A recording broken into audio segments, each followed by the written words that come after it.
In the world, they teach us only intellect, memory, and knowledge that comes from logic. Whereas, when cognizing the truth, one should master an elevated stage of self-perfection, awareness, and understanding of those deepest feelings which emanate from the soul. After all, spiritual experience lies beyond the boundaries of the mind. From the book AllatRa.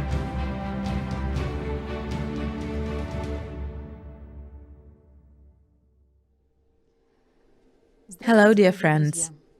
The living conditions of society and civilization have been changing throughout life, but only one thing stays unchanged: the human being, his inner duality, and the question of the true meaning of his existence here.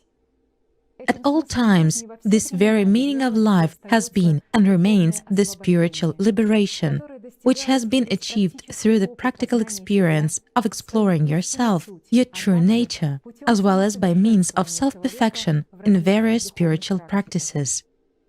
The topic of our video today is consciousness and personality, from the inevitably dead to the eternally alive.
Today my guests are Igor Mikhailovich Danilov. Greetings. Жанна. Greetings. Володя. Greetings. And Andrei. Greetings.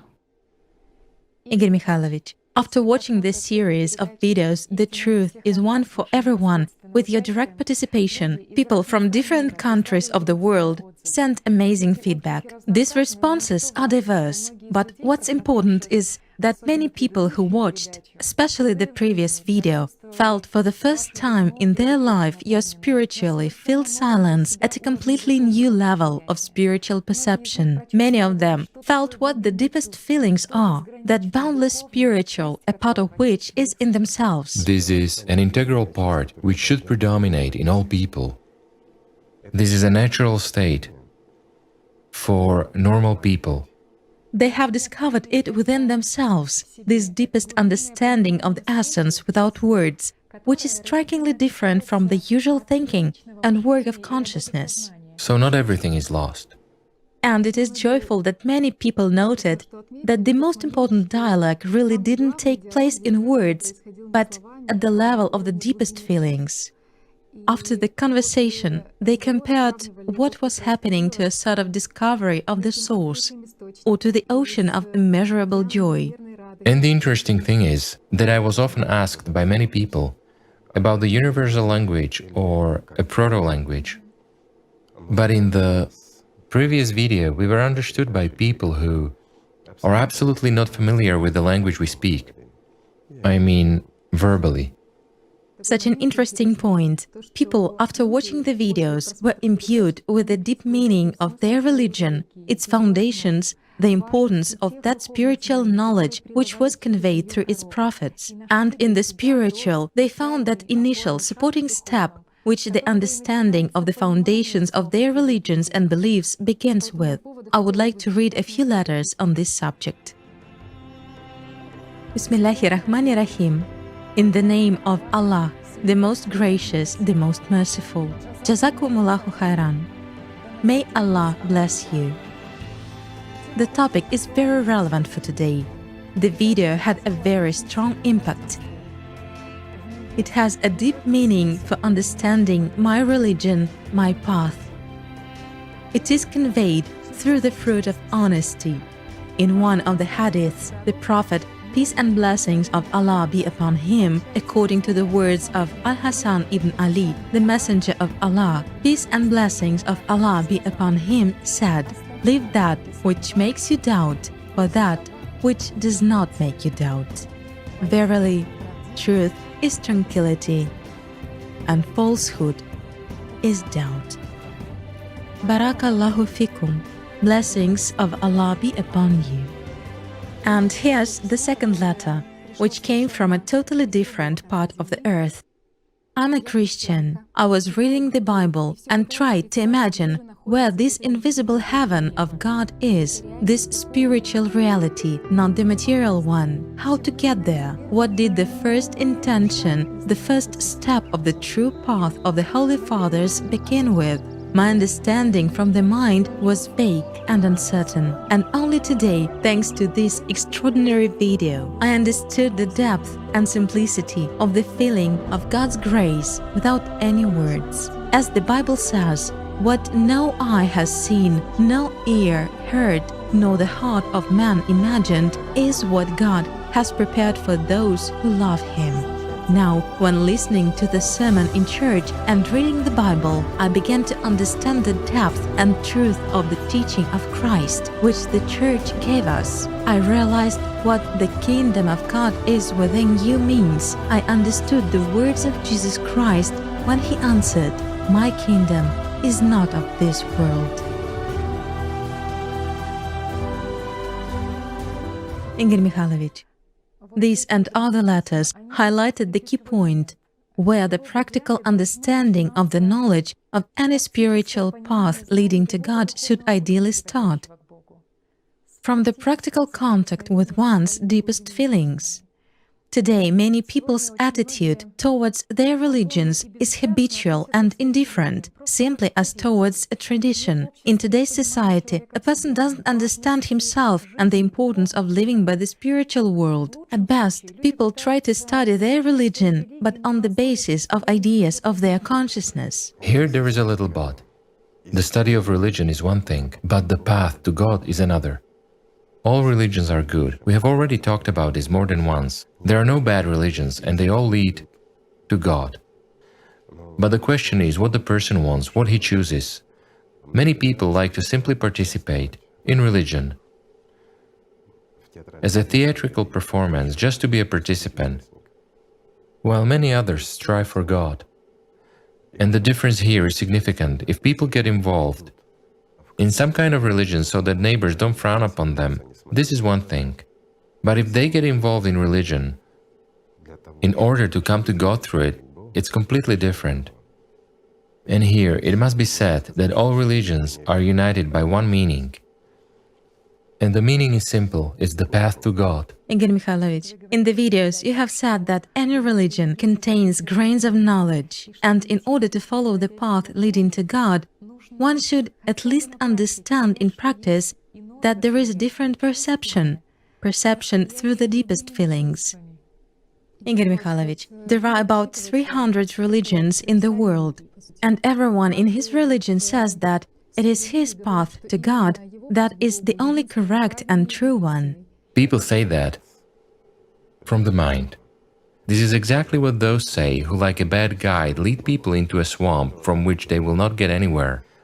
But real people who came to know this path themselves, who follow it, they will never say so. In all true religions, not those that people have invented artificially, but truly real ones. All who have reached this path, they understand that in all religions there is one grain. It is the path to God, and all the rest is culture. It is heritage, and many other attributes acceptable to certain peoples. Nothing more. In fact, all of this is one path. Igor Mikhailovich, why is the path to God actually divided into so many religions? Consciousness always divides. It cannot do differently. The struggle for power, the struggle for domination over someone, this is matter. These are the laws of matter. The essence is in this. Divide and conquer. That is why people divide. But those who reach understanding, those on the contrary strive to unite. Igor Mikhailovich, and what did the prophets face when they came to this world? The same thing they are facing now. People and their consciousness.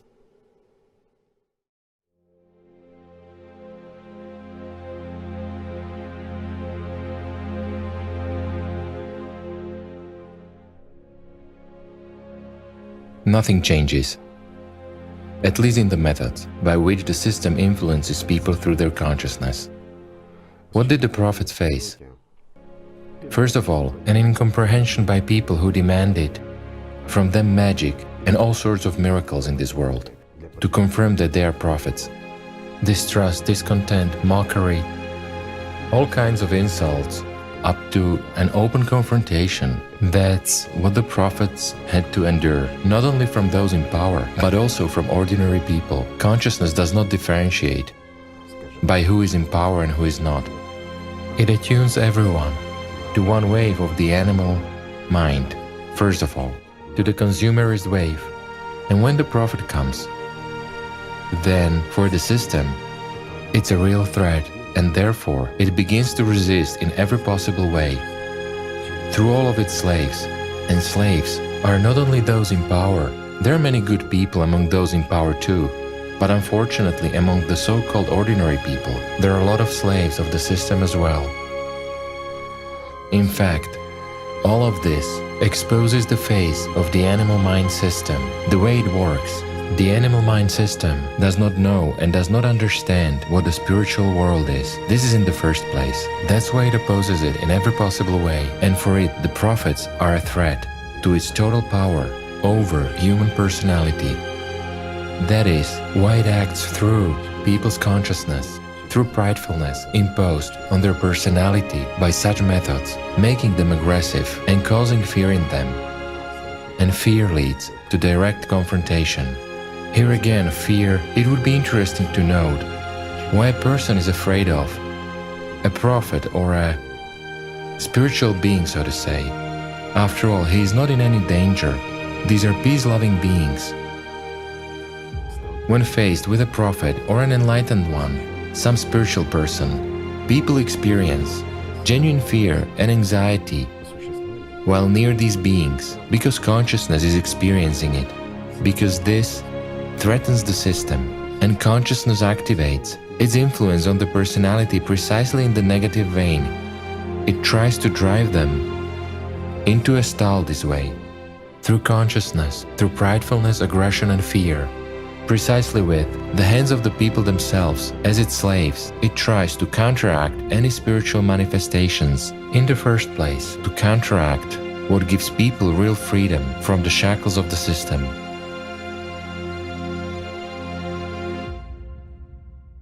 Indeed, when you read the story of prophets' lives, you understand that absolutely nothing changes in these issues of the system's counteraction to spiritual surges in the material world. Absolutely right.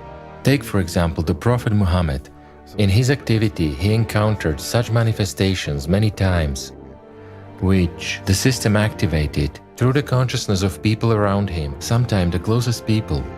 This was reflected in various aggressive manifestations and discontent. A simple example, the powerful ones who ruled in Mecca. What did they demand of him?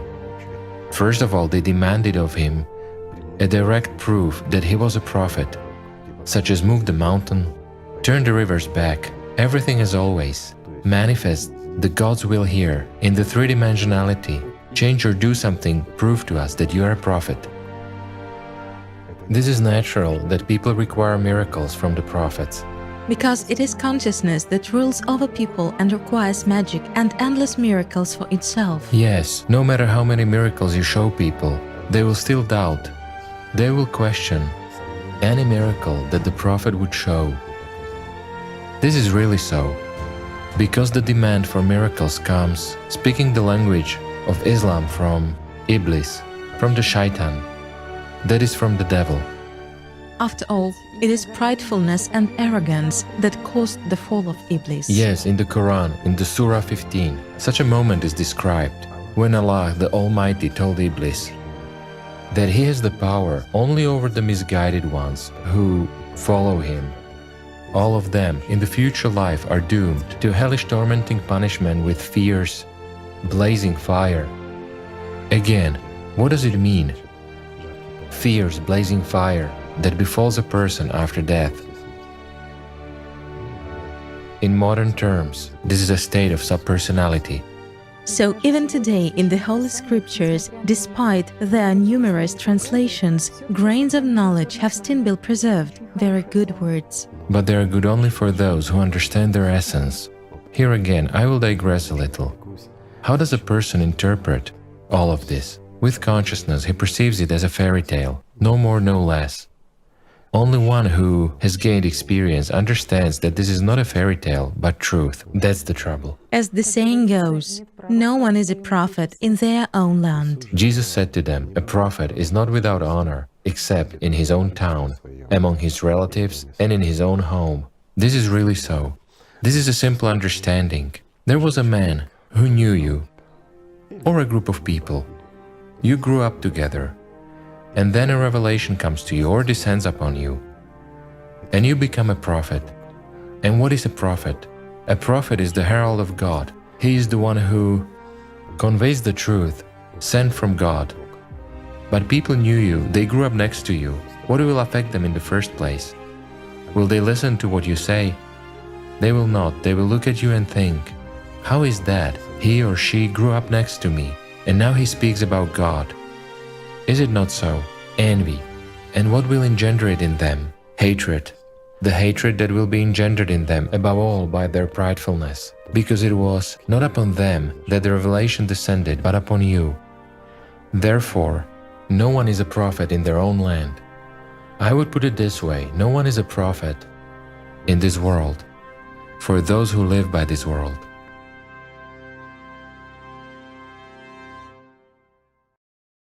And how did the system react to the appearance of Jesus Christ in the world? In the same way, with aggression, starting from condemnation by the ruling priesthood and ending with persecution, their hatred towards everything sacred. And what did people ask of Jesus, having such a unique opportunity to ask for the eternal? Again, magic. Yes, something similar happened to Jesus. People asking for those same material benefits for themselves, health in the first place.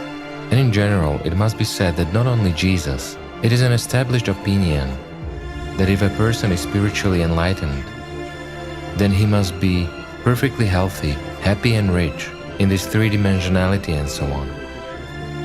And the concept of happiness, unfortunately in the human understanding, this is not unity with the spiritual world and not true life in true freedom from three-dimensionality. The understanding of happiness for people is health, wealth, and power. First and foremost, power, a secret power. It's not just that you were chosen a leader or something, but a secret power where you can secretly dictate to those leaders and they fulfill your will. But is it yours? That is the question.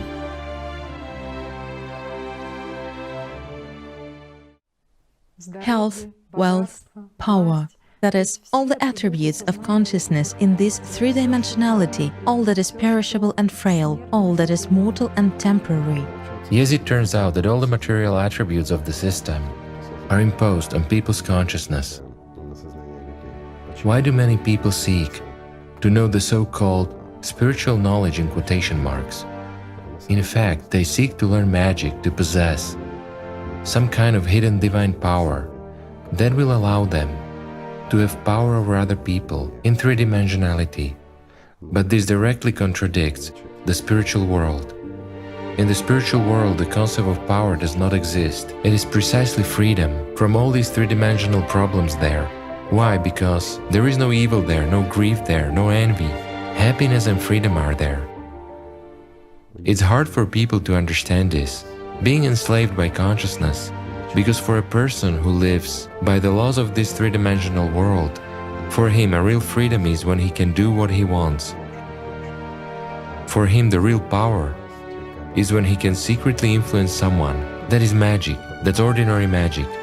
When people are afraid of him, when he is respected, when he is rich, independent, and he doesn't give a hoot that it lasts a very short period of time. Why? Because consciousness tells him, but you have achieved everything.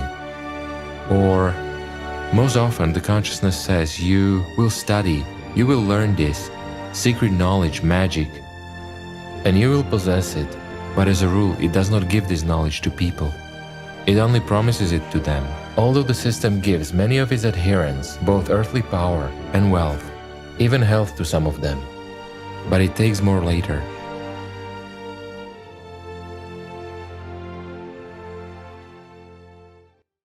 In those times, as well as nowadays, wealth was and remains a source of pridefulness in the world of people. Apparently, that is why people who were in a grip of consciousness didn't understand why the Prophet lived and didn't ask for any earthly benefits from God for himself. This misunderstanding caused and still causes even more aggression and alienation in people. Why do not prophets ask God, first of all, for any earthly benefits for themselves? And this raises doubts in their consciousness. If you're a prophet, if you have speaking the earthly language, a connection with God, and can ask Him for anything you want, why don't you ask, first of all, for yourself? How can you give to someone if you do not take for yourself? There is just an incomprehension by people, because the prophet does not give anything to anyone. He merely brings knowledge. People themselves take what they want. If they want to serve God, they serve God. They serve God for the sake of gaining something greater, and that which does not end. And when they begin, while praying to God, to ask, but to ask for earthly things, they do not pray to God, they pray to Satan. After all, you cannot ask eternity for something temporary.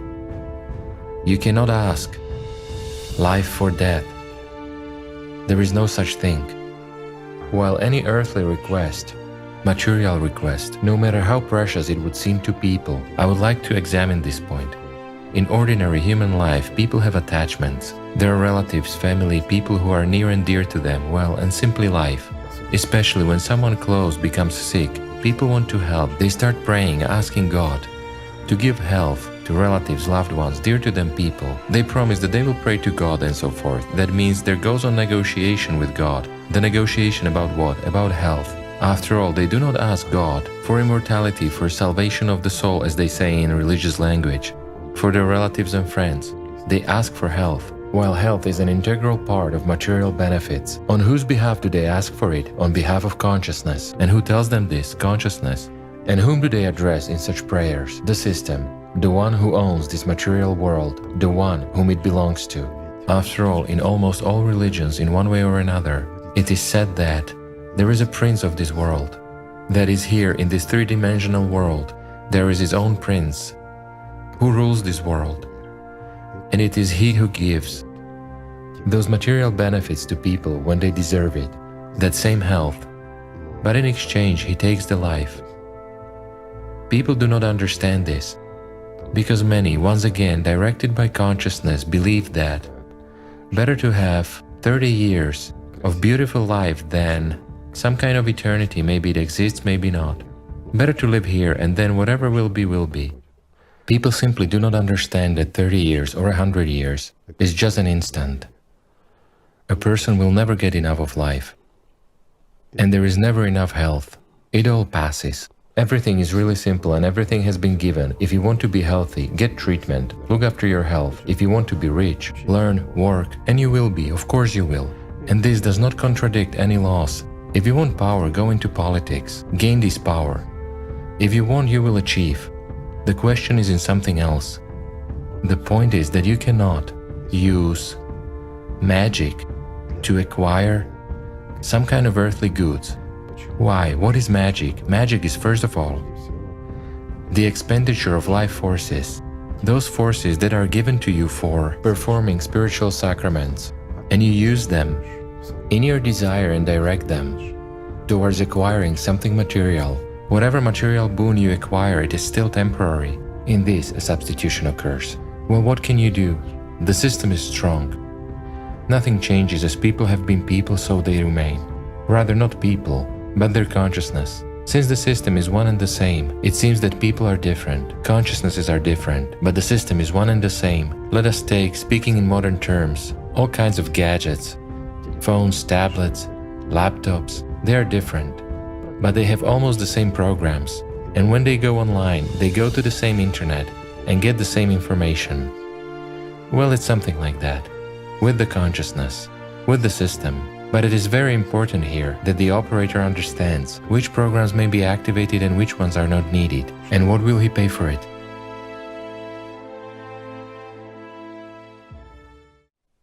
So many prophets came and essentially they all talked about the same knowledge, about the path to the spiritual world, what to overcome in oneself, about duality, about the system, and that the prince of this world acts through consciousness of people themselves. And in the first place, they talked about the need to learn not to trust your consciousness, that do not think about this, do not hold on to pictures, and the like.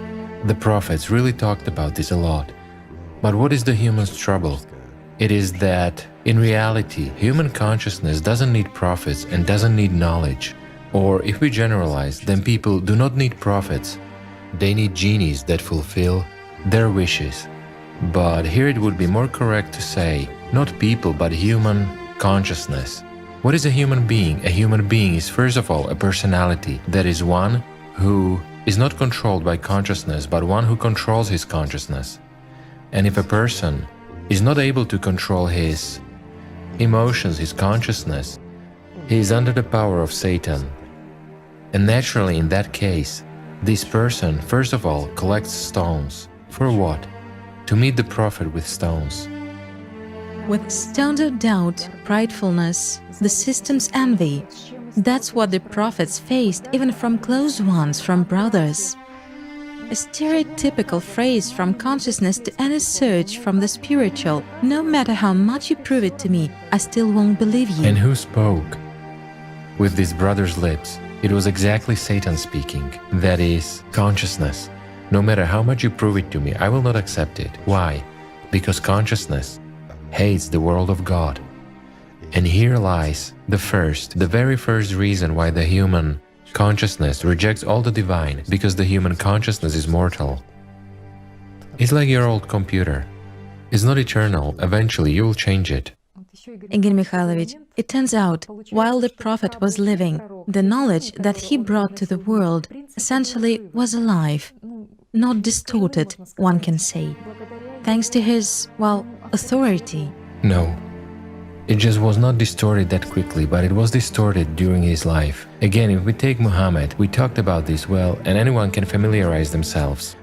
During his lifetime, distortion of what he said had begun, and several people had already appeared who began to distort Islam during the life of Muhammad himself. And if we take Jesus, what kind of substitutions and changes took place in his lifetime? But the prophets could tell people the truth, and they were here in this world, and could at least defend it all a little. And why go far? Why look at the great prophets? Let's just take the book AllatRa and see what is happening now. After all, how many people have emerged now who interpret it from the mind, simply in their own way? And what do they interpret this for? For their own benefit. To find what? Power over their own kind. They form some kind of closed groups. They say that they are some sort of authority figures in the AllatRa movement or something else. They're the leaders of AllatRa and all kinds of things. And people believe them. A person has read the book, understood something, wants to learn more. And at this point, authority figures turn up, who sometimes did not even read this book AllatRa, and the game begins. So this is in modern life, when a person can take it, read, study and start working. After all, this is what is written about and is told. This is absolutely not difficult. One just wants to talk to the person. And again, how many times people were told, how much was said, that if you're looking for a spiritual path, then seek the spiritual path. And what do people need? Health, a solution to their problems, and to find out what will happen tomorrow. Well, nothing has changed.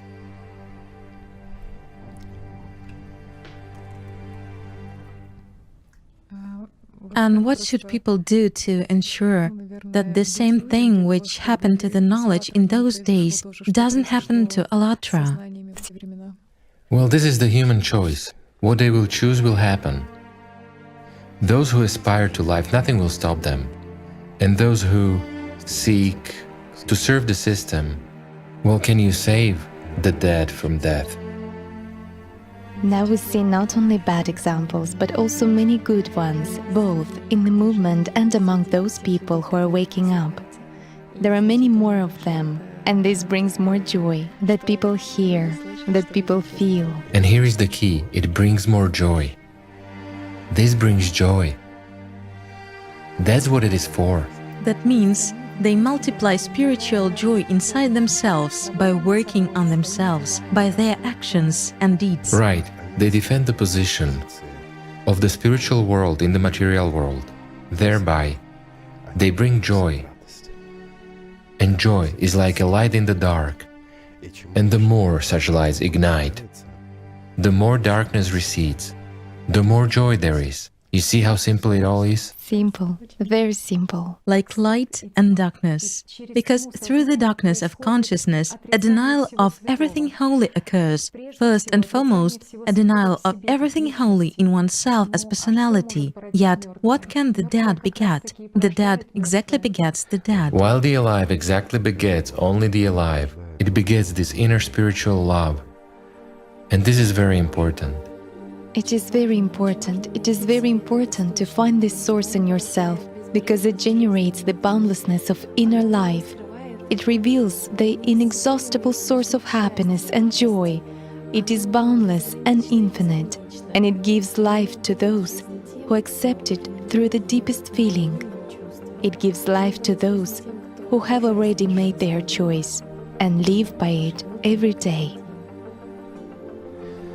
In the Bible, in the Gospel of John, there is a moment when Jesus asked a woman for a drink of earthly water, and he said to her, "Everyone who drinks this water will be thirsty again, but whoever drinks the water I give them will never thirst.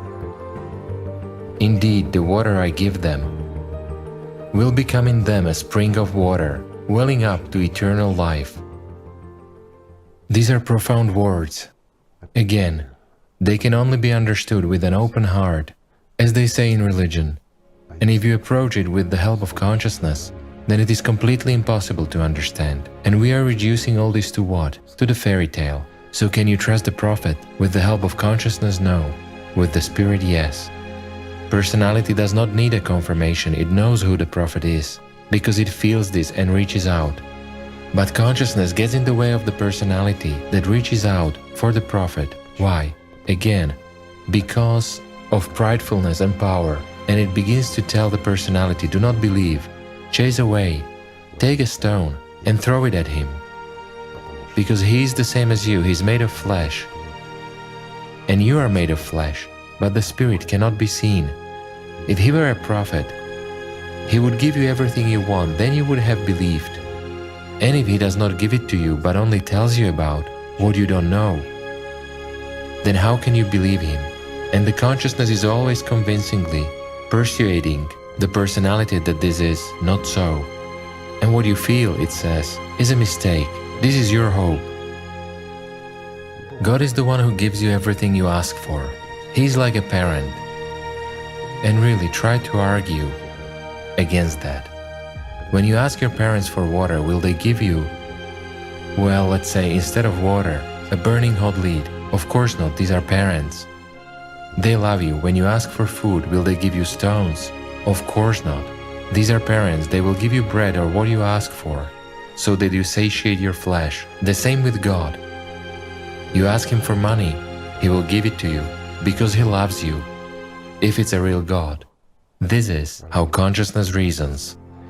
But the truth is that, for the spiritual world, the earthly, human time of staying here is the time of non-existence, where a person chooses to live or to die, to be seduced or to become free.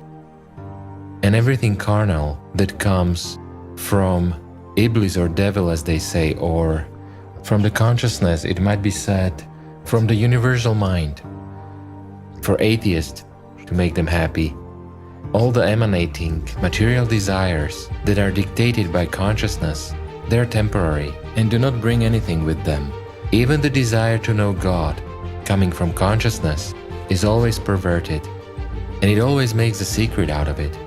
And they say, well, how can you reach God, meaning the spiritual world? No matter how much you think about it, He will not come. And if you want to learn and come to know something, go learn and do. You want to build a house? Study how it is built. Go ahead and build. You can build a house. And can you, man, build the spiritual world for yourself? You cannot. Why? Because you don't know it. Since you don't know it, it doesn't exist. That's how the personality falls into bondage and into slavery, by simple persuasions. And well, by seemingly logical explanations coming from its own consciousness. And here you should stop and think, but if you are your own master, then why are you letting such thoughts go to your personality? Why do you waste the power given to you by the Spirit for life and salvation on listening to fairy tales? Why do you crave evil, and why do you do evil in this world? If you want to live, then why are you striving for death? This is worth thinking about.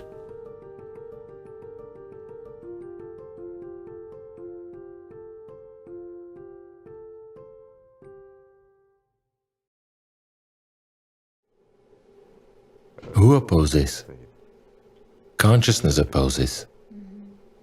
We have already discussed that consciousness always opposes everything that is connected with the other world, meaning with the divine world. Why? Because the way there is close to consciousness, and this is scary for it.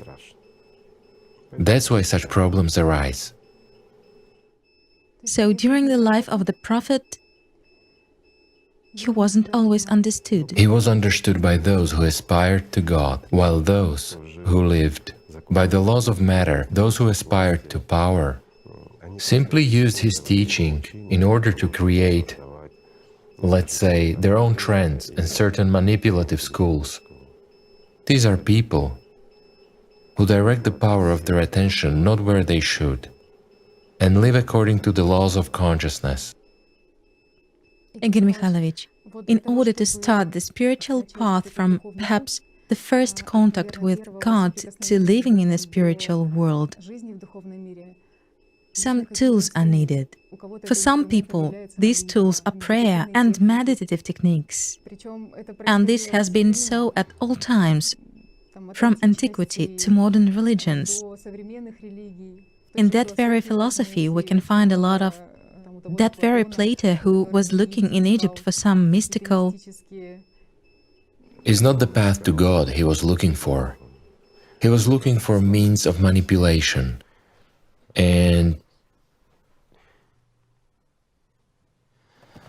well, you see, the light went off. The system is always against the truth being voiced. So it takes some measures. This is basically all of its magic. So we stopped at Plato. Plato was looking for something else than the path to God. He was looking for means of manipulation, for magic. Nothing more. And those people who are really looking for the path to God, Once again, I return to the point that each religion offers its own tools, meditations, prayers. But this is due to the fact that, again, there are traditions, depending on what was acceptable for whom. Somewhere they use meditative practices more, somewhere prayer practices. But in fact, everyone is striving to learn exactly perception through feelings. For instance, prayerful states. We already mentioned it in one of the videos that Jesus' prayer is the achievement of perception through feelings. There are also mantras. It is basically that very prayer, where the same words are repeated for a long time in order to evoke first an associative and then a really true deepest feeling. Also, some meditations are aimed at learning to put one's consciousness in order. Later on, they switch to spiritual practices in order to learn the path itself, or perception through feelings. All of this is called the spiritual path. That's namely the spiritual path, meaning when a person is striving, the difference in all these tools is actually significant, but the essence, what these tools are aimed at overall, is one. Although if we take more ancient schools, everything used to be simple.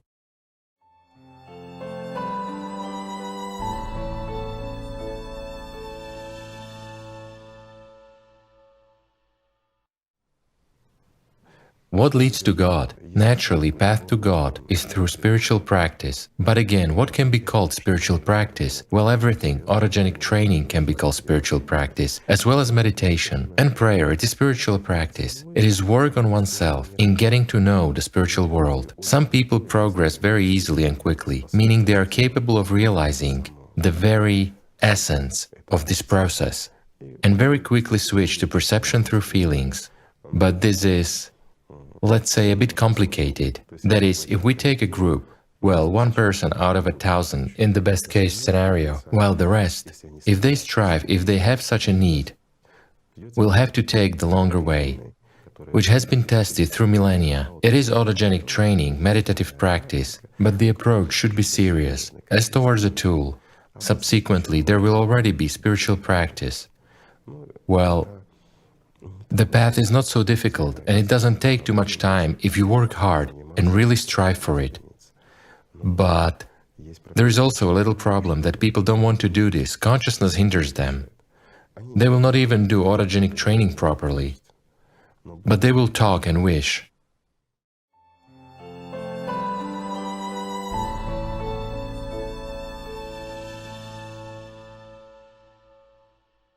We talked about the stages. For a person who feels an inner need but cannot cope with his consciousness and the like, what is necessary? From time immemorial there was a well-working formula. If we talk in modern terms, it is autogenic training, meditation and spiritual practice. In the past, autogenic training was called differently. In it there was a lot of fiction made up by people, but thanks to Schultz, who eliminated all the made-up philosophy, all the metaphysics that had previously been attributed to the tried autogenic training, he eliminated it and derived an ordinary formula for self-suggestion, and that's it, meaning the work on your body by means of your consciousness.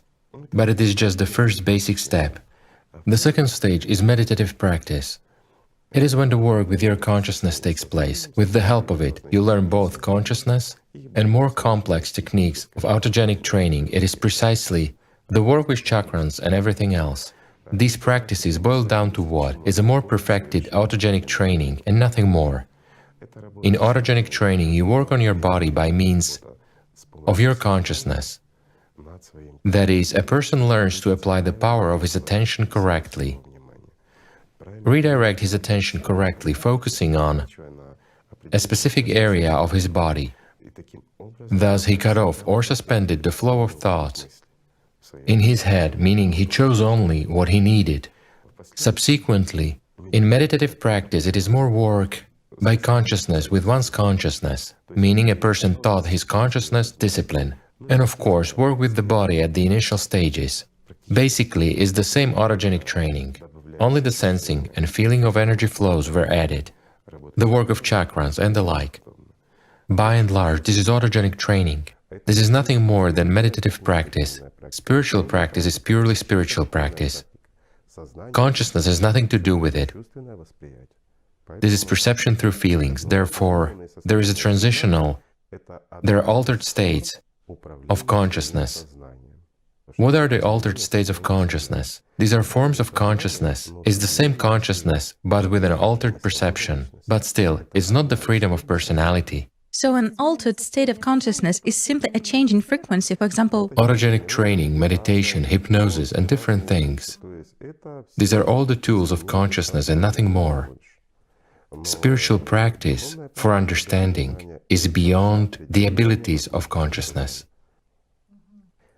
If we speak the language of physics, our consciousness actively works in three-dimensionality. It can cover up to the sixth dimension. It cannot work higher than that. All the highest magic happens exactly at the level of the sixth dimension, when by means of consciousness, by means of suggestions, using additional forces, a person can influence this world or other people. It's not a secret, it's been this way since time immemorial. But he cannot do this about the sixth dimension, because there the influence of the spiritual world already begins. Spiritual practice is not a disconnection of consciousness. If you disconnect consciousness, you stop perceiving the three-dimensional world. Without consciousness, you will never perceive it. Consciousness is the mediator between personality and this world. Thanks to consciousness, you communicate, you see, you feel, get upset or enjoy this world, you live in it or exist in it. Let's put it this way, everyone chooses different things for themselves. But consciousness is a necessary tool for communication in three-dimensionality. Therefore, spiritual practice is not a disconnection of consciousness. It is when personality goes beyond those limits within which consciousness can function.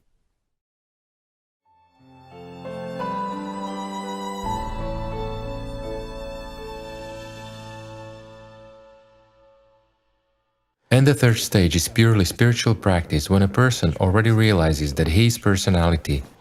When a person had already mastered this, he began to finally understand and realize that he is personality, that he is becoming the one who can control his consciousness, who can choose thoughts that are offered to him, weed out some of them and perceive others. The process became manageable and then perception through feelings came, meaning he understood that he is who he is, and he already redirected the power of his attention precisely to perception through feelings of the spiritual world within himself, not a search somewhere in the external, but an internal one.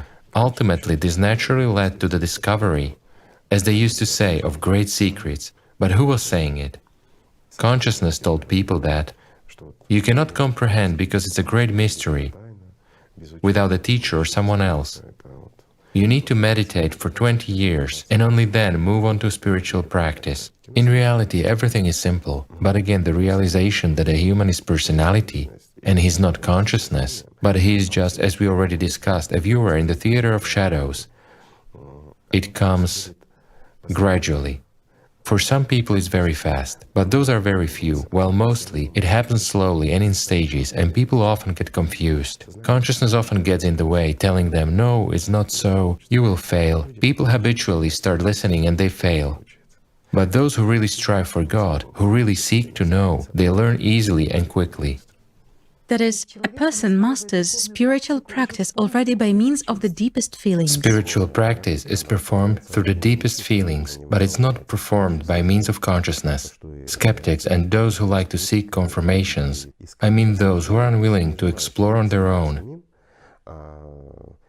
but look for confirmations. Who talked about this? Such citizens can freely look through the life stories of spiritual elders, the people who achieved, and they will see how the elders described their spiritual experience of getting to know the spiritual world, what is necessary during the performance of prayer or meditation to dismiss any thought and any emotion, whether it is good or bad. It means everything that comes from the mind is rejected, and you get to know the spiritual world only through feelings. No matter what anyone says, that's the only way, because consciousness cannot perceive the spiritual world. It's like Fire and water, these things are obviously incompatible. A great many people surmounted this path, but the consciousness of some viewers may also become outraged now. What are they sitting and talking about, and so on. The Holy Fathers never did autogenic training, they didn't do any meditations, they prayed and learned, of course they did. But if we remove all the trumpery, then what remains? A mantra remains. Well, prayer, mantra, repetition of the same thing, in order to reach a prayerful state. This prayerful state is precisely perception through feelings. And then, gradually developing it, they came to know the spiritual world. But I would ask those who argue with us from the other side of the screen, how many Holy Fathers have really learned this? Only a few. But out of those who wrote about this, we take and open the scripture and look at the human word. Even if it is written down in signs, it is easy to see who learned what, and who copied from whom in order to achieve significance. But again, why does this happen? Imitation, a desire to seem but not to be, and so on. But in reality, all religions are based on the same idea. God is one, and everyone goes through this. It's impossible to come to God in any other way than through yourself, by rejecting consciousness and getting to know God. Even the slightest thought during prayer negates the whole prayer. Doesn't it? It does. Who didn't talk about this? Only those who didn't understand it, who kept repeating it with the mind. It is necessary to reach out with the heart. But again, what kind of expression is to reach out with the heart? It doesn't mean the heart is an organ. It was all a metaphor, in fact. Precisely perception through feelings was described. Because the heart as an organ was ascribed with the understanding of love, feeling and the like. And God is happiness, God is love. The spiritual world is first and foremost. The one who understood it during the last video knows what it is. While the rest have to fight with the mind. It's pointless to tell them simply because we won't find words. It's not because they are unable to perceive it. Let them not take offense. No matter how I describe it, it will still be a repetition of the same words. Everything will be reduced to the banal love, happiness, joy, infinity, well, all words that narrow the reality. So the dialogue of a human, of personality with God, takes place exactly by means of perception through feelings. And spiritual practice is a tool. Prayer and meditation are not the tools of communication. These are the tools of achieving communication. It's a key, let's put it this way, to the door behind which there is the boundless world. You should just learn how to use it, turn it in the right direction, and not be too lazy to open the door. Or even better, remove the door and not close it. Igor Mikhailovich, in order for a person to develop perception through feelings, should he start with autogenic training? A person can start with whatever he wants. Every religion has its basics and the experience of its sages. But if a modern person really wants and strives, it's much easier to use commonplace, simple things that will really help a person to make it where he aims in the shortest period of time. Igor Mikhailovich, as for autogenic training, what is actually the correct way to do it? Very often people, when relaxing, say such an affirmation as, I'm not body, I'm not consciousness, I'm personality, I control my body and consciousness, I'm spirit. People make such mistakes very often. Why? Because in psychology, it is described that you suggest to yourself, I'm brave, I'm not afraid. It is exactly this principle that autogenic training is based upon. It's banal self-suggestion. Consciousness indeed starts to work already according to this program. But if a person suggests to himself that, I'm not consciousness, I'm a spirit, consciousness will adapt and tell him, you are already spirit. There's nothing else you need, come on. You are already a saint or an angel, whatever you want. Depending on a religion, it will call it accordingly. What did you want? To know God? Here you go. Here are the images of Him. And it will show God. It will draw Him in three-dimensionality. And a person will communicate with that God. Or whoever else, with bearded saints who will come to him, sit and talk, just like us, just like that. He will see that and say, now this is meditation, this is great, this is serious, or now this is autogenic training. One should become spirit and not just keep talking about it.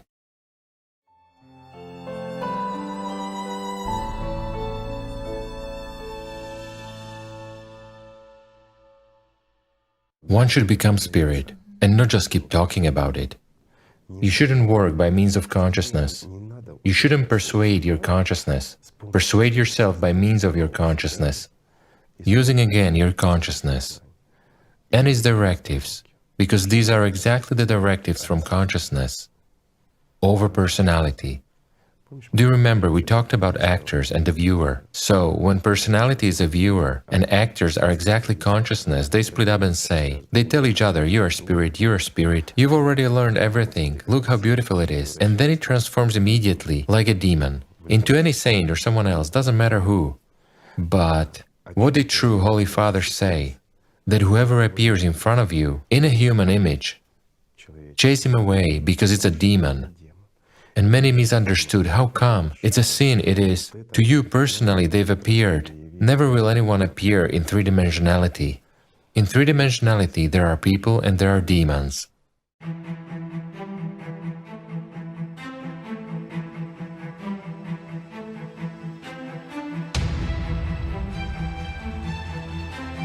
We already talked about actors on the stage. And those pictures which they demonstrate, what for? Because when they provoke an acute emotion in you, you invest attention in it.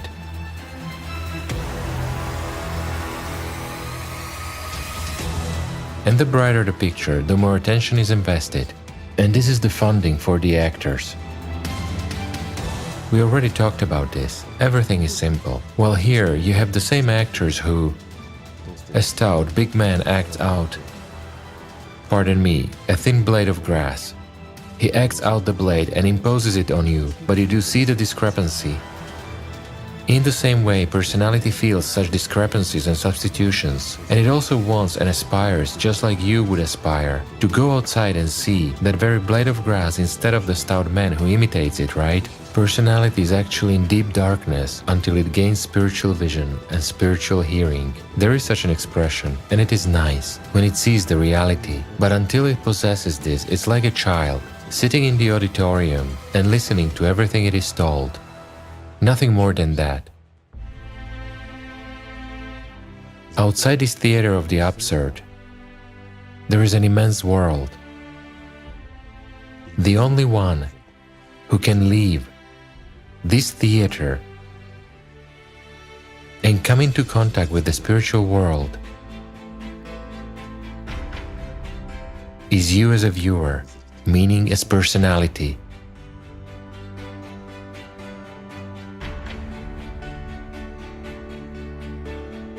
When personality as a viewer walks out the door,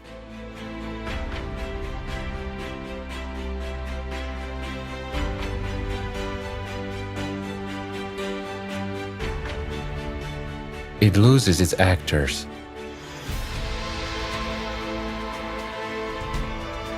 Why would it need clowns when there is the real?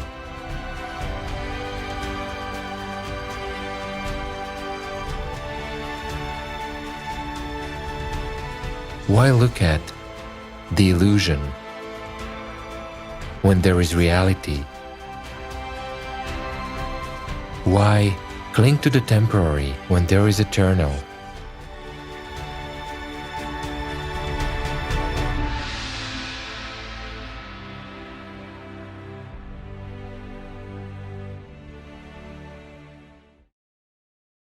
In general, in spiritual practices of different religions, special attention is paid to the topic of getting rid of illusory images.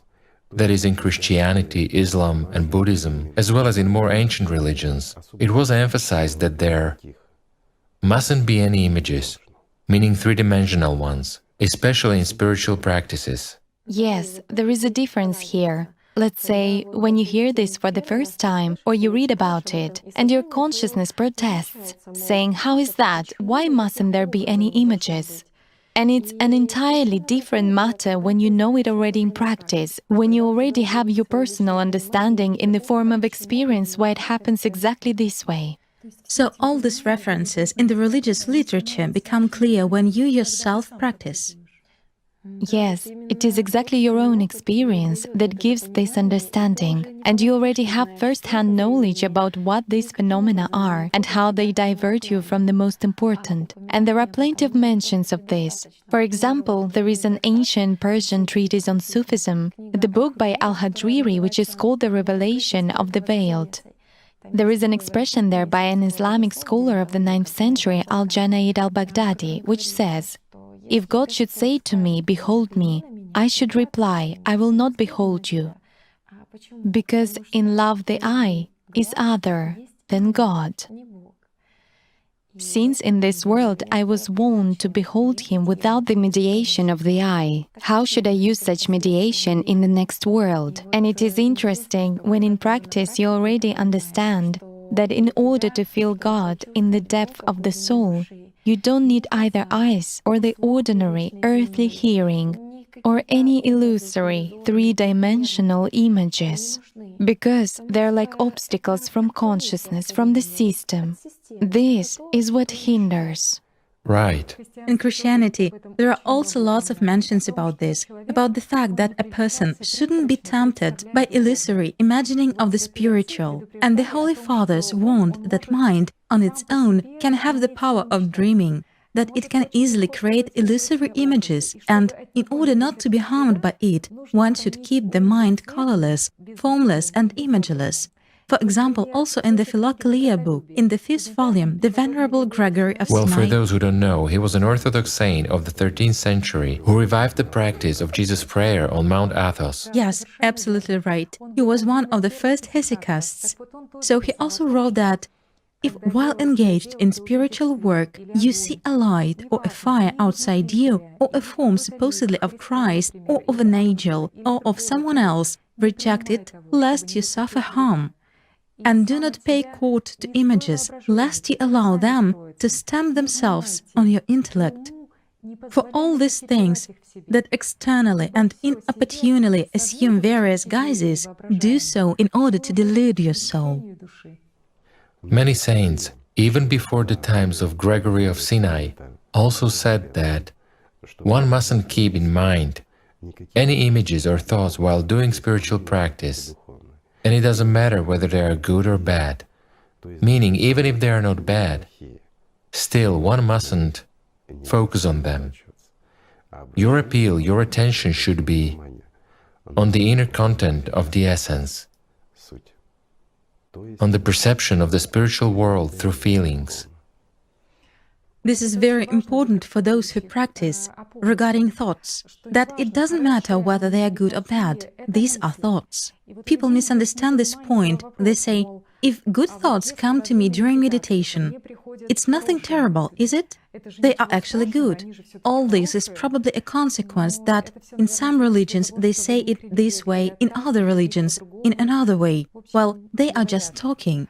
But the one who searches for his own path usually searches for it everywhere. And here, consciousness immediately starts to mix it all up. Hence, this misunderstanding occurs. And without the knowledge, it's very difficult for a person to make sense of it all. No matter what you do by means of your thoughts, it's like scooping an ocean with a cup. It's meaningless. You will never attain knowledge if you go to God by means of thoughts. A thought is an element of consciousness, while consciousness is a part of that which people call Iblis or devil. How can you get to know God by using a tool given by the devil? There is no way. That's why it was said, listen only with your heart. Don't let your thought into God's sacrament, for it will become not God's, but Satan's.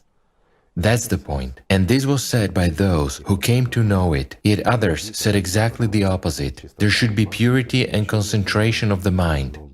And in your practices, focus your mind on good thoughts and perceive the good, because mind, consciousness, is divided into two categories, good and bad. And here's the point, for you to have a good life, you need to separate You don't perceive the bad and only perceive the good, but the bad will be worming its way to you, and as soon as you get distracted from the good, bad thoughts will come again and seize your consciousness. Therefore, you should keep your mind in purity and focus only on good thoughts and think only about good things all the time. In the beginning, it's difficult, but then it will get better and better. There are such religions in which people are taught this way, and their whole meditation comes down to the point that you should keep your attention on a thought or the absence of thoughts. You know what I would compare this to? I would compare this to, it's not said in order to offend them. I have a very good and exceptionally fine attitude towards all religions. In every religion there are grains, and in every religion, whatever it is, there is an indication of the path. Well, what happens next is people's business. So why am I saying all this? I would compare these practices to painkiller medications during the development of a fatal disease.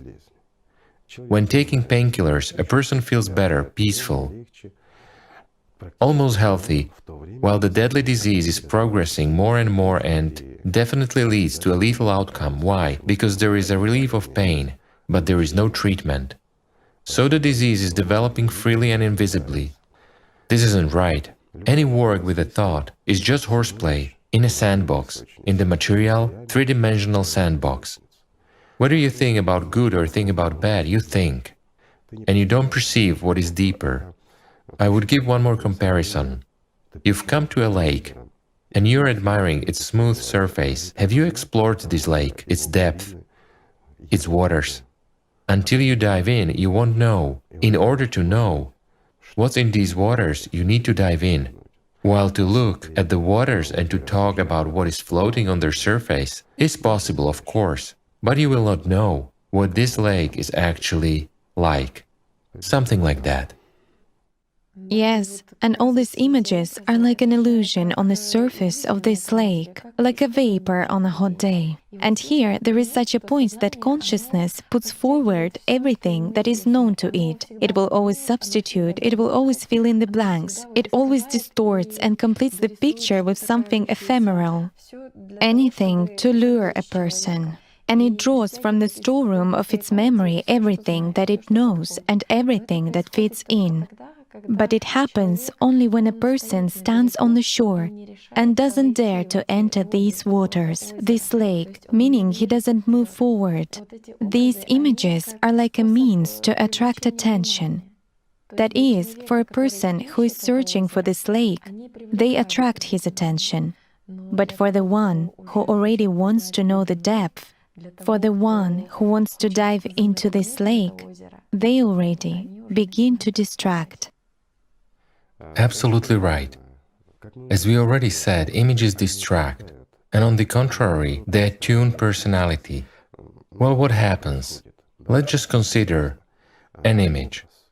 An image is always three-dimensional, and it is associated with something habitual for our consciousness in three-dimensionality, for personality, and personality perceives not only three-dimensionality. But it's not active here, in three-dimensionality, Yes, is it? personality perceives three-dimensionality only through consciousness. It cannot perceive this three-dimensional world by itself, as we perceive it through consciousness in images. Hence, any image definitely comes through consciousness. That is, through such an intermediate link.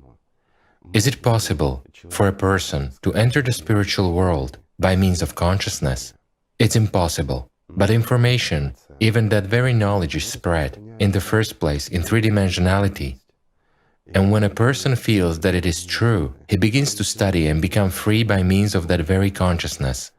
And here consciousness works as a kind of a mediator that destroy itself. That's what distinguishes the knowledge in its purity from distorted knowledge, for example. True knowledge always speaks plainly and indicates the path, no more. There is purity in it, which personality feels. It always preserves the power coming from the spirit, which is exactly what the prophets convey, well, or someone who is speaking through them, messengers, let's say. But again, when the knowledge becomes distorted, it attracts the mind, but doesn't attract personality. Personality may be attracted if the knowledge is partially changed, meaning there are substitutions, though insignificant ones, but the essence of what is said is still preserved. Such substitutions are dangerous, they distract, but at the same time they retain at least a little essence and that inner power which they carry in themselves. And here personality still has a chance to break away. But when images come in large measure, when a desire for magic or something else is triggered while an image is three-dimensionality first and foremost, and behind three-dimensionality there is always a desire for magic, a desire for material benefits, powers and the like. Those who surmounted this path mentioned this, and it was basically understood in any religion that this is why they advised their disciples to get rid of all earthly things in the first place, meaning of images in spiritual practice, and to strive with all their soul, with all their heart, as they called personality, exactly for God. That is to strive for the spiritual world by means of perception through feelings, namely for merging, uniting with that world. Then consciousness surrenders as well. But again, I emphasize, consciousness served as an intermediate link here. That means when a person doesn't have freedom, he is dependent on three-dimensionality, and you can talk to him through his consciousness only. And here is important what is given and how it is given. If the knowledge is pure and everything happens honestly, as they say, without substitutions, then it is transmitted and it reaches personality and the person feels it all. Most often, the first thing a person perceives is the outrage of his consciousness. Consciousness begins to make noise, but the person feels. This feeling of sincerity overcomes the unwillingness of consciousness to cognize this truth. That is how the truth itself is born. So, consciousness often manipulates, deceives and traps a person exactly through images. For example, you've met a person and his appearance or image creates one impression, one image in your consciousness. Consciousness has drawn some stereotyped ideal for itself or, on the contrary, that everything is bad. But then there is mutual work or life with this person, and the whole ideal, your own illusion, has been destroyed by your own consciousness. Why? Because your consciousness has found out what consciousness of this person is saying. That is, in reality, a person subconsciously reaches out to the spiritual part of another person, but then consciousness interferes and transforms everything into pridefulness and power over one's own kind. However, if you work on yourself and live by another perception, by the deepest feelings, then you already know the difference between truth and lies, all the substitutions. That is, consciousness tells and shows you one thing, but you already feel something completely different. Right, and you realize that in three-dimensionality, these are just images which exist only in your consciousness, and only when you yourself feed them with your attention. Yes, our entire society is organized to the tune of pridefulness and power over your own kind, meaning to the dominance of consciousness. Everything is built on images, on some imaginary beliefs about oneself, people, and the world as a whole. Television, internet, it would take those very companies, organizations and advertising. Everything is focused on images. An image is a tool of magic. Thus, if consciousness is predominant in a person, then an image can be used for enslavement, since an image is familiar. This gives an understanding why a person shouldn't concentrate on images while searching for the path to God. Absolutely right.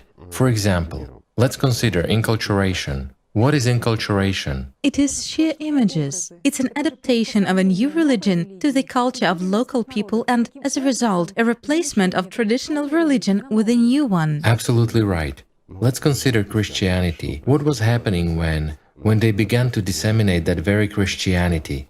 There was exactly a substitution of certain images for other ones. After all, from history, the first ecclesiastical experiments in enculturation of Christianity, it all started with Paul's sermons when he tried to inculcate the new religion among the Greeks and the Romans. And when Christianity already became an official religion, at first it was one organization, then it was split into several organizations. Then, for example, in missionary activity, those very Catholic churches in various countries, how were they decorated? In the way adapted to the local culture. Yes, that's right. For example, what was depicted on icons? Again, images of the main biblical figures, Jesus, Virgin Mary, apostles. However, it is interesting how they were depicted. They were depicted with facial features that match the external phenotypic features of local peoples. Absolutely right. In their missionary activity, they began to introduce certain substitutions. For example, in African countries, Jesus or Virgin Mary were depicted in icon painting as Africans, dark-skinned.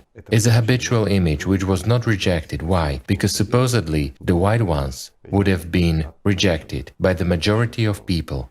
Only some people, those who felt that there are grains of truth in this teaching, could join.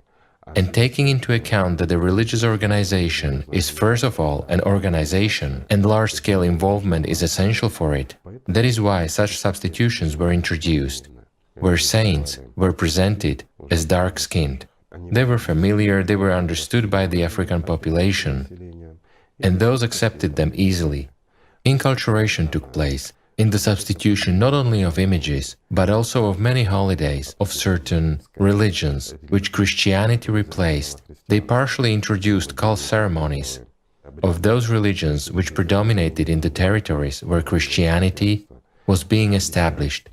In such a manner, they, simply put, lured those people in whose territories Christianity was being introduced, meaning the introduction was happening in the literal sense of the word. Yes, there are many examples. That very old Slavonic Christmastide, which already under the influence of Christianity began to be associated with Christmas ceremonies, the attributes of which were a candle as a person's vital light and a mirror. And such holidays, which were borrowed from more ancient religions, exist not only in Christianity. For example, in the Central Asian countries where Islam is traditionally professed, the holiday of Nowruz Bayram is celebrated, meaning the New Year. It is one of the oldest holidays. It is celebrated on the night before the day of vernal equinox. The interesting fact is that this holiday is celebrated annually in honor of resurrection from under the earth, of the good spirit bringing light, and of the defeat of the evil spirit. It is almost like modern Easter. It's interesting that some of the main attributes of the table are candles, a mirror, and colored eggs. All of them have symbolic meaning, and this meaning is associated with the spiritual interpretation of these symbols. For example, a candle is the inner light of a person, his or her vital force, while an egg symbolizes a beginning of the person's spiritual life. And the holiday of Nowruz Bayram was celebrated as early as the age of flourishing of the ancient religion of Zoroastrianism that preceded both Christianity and Islam.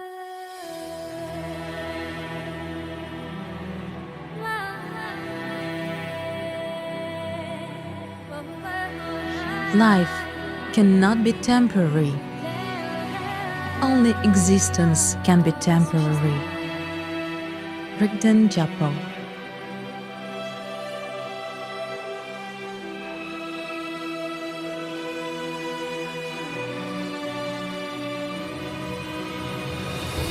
All of this temporary world is just an illusion of mirror intersections, which captures human attention by false realism of shadows, their play of mutual contemplations.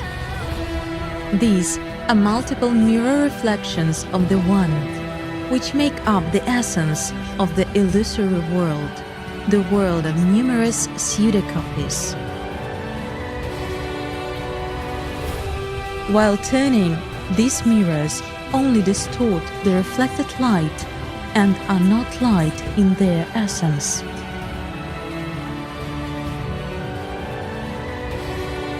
The illusion arises from a person's temptation by desires of this world, his unwillingness to penetrate into true reality. Reflections are more numerous, and they attract a person's eye, focusing his attention on the dead.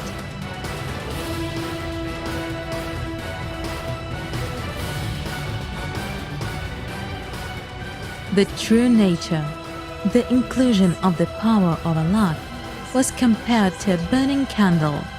It was mentioned that once the burning candle disappears, everything visible will disappear and turn into nothing. The candle is constant burning. The mirrors are a constant reflection. Everything is a reflection of something, a consequence and a cause. What draws a person's attention more in his life, the mirror play of multiple reflections of the material world or the true spiritual source. That is what he becomes a part of in the end.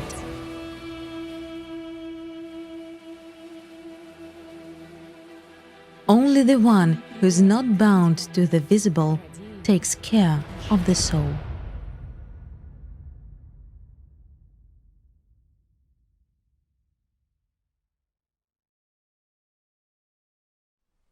That's how it happens in history. Constant innovations of the well-forgotten old, when one religion replaces another but claims to be unique. Again, is it good or bad? On the one hand, you can say it's bad, but on the other hand, if you look at it, what's wrong with that? One religion was replaced with another. A person has the right to choose whom to serve and how to behave. And again, who did this? People. Through what? Through their consciousness. What for? In order to popularize their faith. That is, out of good motives. They used certain three-dimensional tools to achieve a particular goal. Whether it's good or bad, everyone judges for themselves. As for me, to be honest, I don't see anything wrong with this. On the one hand, they seem to have replaced long-standing religions with their religions, but they are just organizations. If we draw a parallel with any organization, let's take an organization that produces sportswear. Everywhere there are its signs, promotion, advertising of their clothes. If there is a famous and recognizable person in a particular territory, it's enough to dress him in this sportswear, and people start imitating. This is natural. Again, we return to primates, to how consciousness works. It is just that the tool of consciousness was being used. But used by whom? People, who primarily cared about their organization flourishing and expanding. Just like, for example, an organization that sells or produces sportswear. Well, what can you want from people? Is it good or bad? For an organization, it's good. But what about people who have received this knowledge? But if they received this knowledge and didn't use it, as I said, there are no bad religions. All religions are good. In any religion, as in any organization, there are bad people who serve the exact opposite, not in conformity to their religion, not in conformity to the teachings that are given in this religion. But again, they're just slaves of the system, they're just slaves of Satan. What can you do? People are people. Yes, but unfortunately, we live in a consumer society where the spiritual path, natural for every person, is limited at best to the framework of a particular local religion, while religions are also restricted by the framework of a particular organization, and correspondingly, their popularization in such a society, in the consumer society, doesn't proceed through people's spiritual perception, through feelings, but through images and desires from consciousness. That's why such a phenomenon as inculturation still exists. If we look deeper, what is inculturation? Well, if we discard everything, it's just an advertising tool, nothing more. It's a natural evolutionary development of one or another organization.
Igor Mikhailovich, I know from personal experience that such a question may arise because at one time, frankly speaking, information about inculturation came as a shock to me. Because all of a sudden, you discovered in yourself that your consciousness considered without any doubt Jesus and Mary, for example, to be yours, to look like your nation, to be exactly as you saw them on icons in your childhood. That is, you believed in this, you were satisfied with this, but exactly by this you limited yourself. It can be said that due to your own laziness and pridefulness, you didn't go further in your spiritual knowledge. That's why the mindsets of consciousness collapsed. And consciousness immediately started to search for someone to blame for this in the outer world.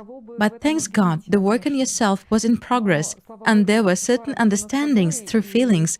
And thanks to that, you realized that the enemy actually was inside of you, that consciousness was limiting you, that it was exactly consciousness that was making you believe in images and not search for the spiritual essence, precisely as it was said in the teachings of this religion. But then one more question remained. When I learned from the first time that it wasn't about the images, I faced such a standard thought from consciousness. How is that? It is Jesus himself, it is Virgin Mary herself. How can I chase them away from me in prayers? This is not right. When a person is doing some practice, or when an image of any saint comes to him, it comes as a three-dimensional image. Don't get distracted. And many saints spoke about this. Even if Jesus or Mary appear in front of you, drive that image away. Drive away not them, but this image. Why? Because consciousness shapes all this as an image. It means that the essence of this image is a distraction. It means that a person is not in a spiritual state, but merely in an altered state of consciousness. And this three-dimensional image is nothing but a deception, even if it says the right things. Yet the subtext will definitely be harmful to a person, not beneficial. But when a person is in a spiritual practice, he perceives even those very representatives of the spiritual world. He feels them, meaning there is no definite three-dimensional form. So here he already feels, not sees. He feels. He doesn't redirect his attention anymore. Of course. After all, people are not told, for example, that Virgin Mary is a spirit. What is Virgin Mary in reality? Because if the true meaning of spirit is lost, then only material understanding remains. Understanding that it is mother, that it's protection and care. And here, consciousness plays such a sneaky role with people, because it actively promotes images through, again, religions, as an element of magic, meaning in those places where people truly need to gain the understanding and the skill of living by the spiritual world, the world of God, through the deepest feelings. An entirely opposite story happens. People get stuck on images and simply don't move beyond these images. Because at that moment, consciousness tries to focus the power of a person's attention on this very substitution, on magic. That is, a person, by appealing to images drawn by other people, begins to ask for something earthly, for himself, in a consumerist manner. Right you are. So when I began to study this issue, I saw the knowledge given in the book AllatRa already in a new way and realized that originally, in early Christianity, there were almost no images, there were signs and symbols. Correct. And that is why, in the renewed religion brought by the Prophet Muhammad, it was clearly stated, do not create any images, and they were moving away from images. Why are icons prohibited there? Portrayals of that very Muhammad are forbidden, and so on. So that consciousness doesn't create an image. One should perceive through feelings. One should learn perception through feelings. Muhammad taught this to his disciples. To perceive the spiritual world and representatives of the spiritual world through feelings, but not visually, not by using visualization, not with the help of hallucination. That's the point. Yes, in Islam, images in the decoration of holy places are not acceptable. Muslims compose abstract patterns and pictures. Absolutely right. For that, they use epithets, names of God, or verses from the Quran in Arabic writing. That's right. Even Muslim imams themselves say that those who think that Allah has a face, be it of light, of a young or an elder, they do not know Allah, the Almighty. They do not know that it's simply their imagination and presentation, meaning their illusion which doesn't exist in reality. And the trouble of those people is that they don't understand existence without a body. Therefore, they stubbornly attribute to Allah both a body and the qualities of a human.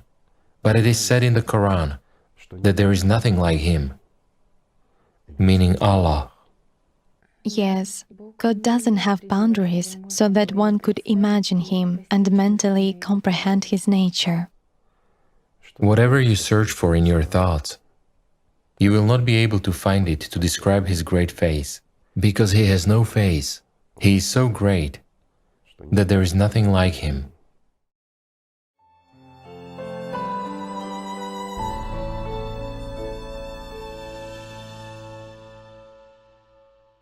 Basically, now a broader explanation is given of what images and icons of that very Virgin Mary are, and what the Mother of God actually is as spirit. Yet back then, another question from consciousness arose: but how is it that the images of the Mother of God come to people all over the world? Why does the system often use images regarding the fact that almost all over the world, people who are religiously attuned, and even those who are not religiously attuned, often experience vision of the representatives of the spiritual world, I mean in habitual images. Very often they see Virgin Mary as a quick helper, but again, in the majority of cases, it is precisely a creation of Mary's antipode.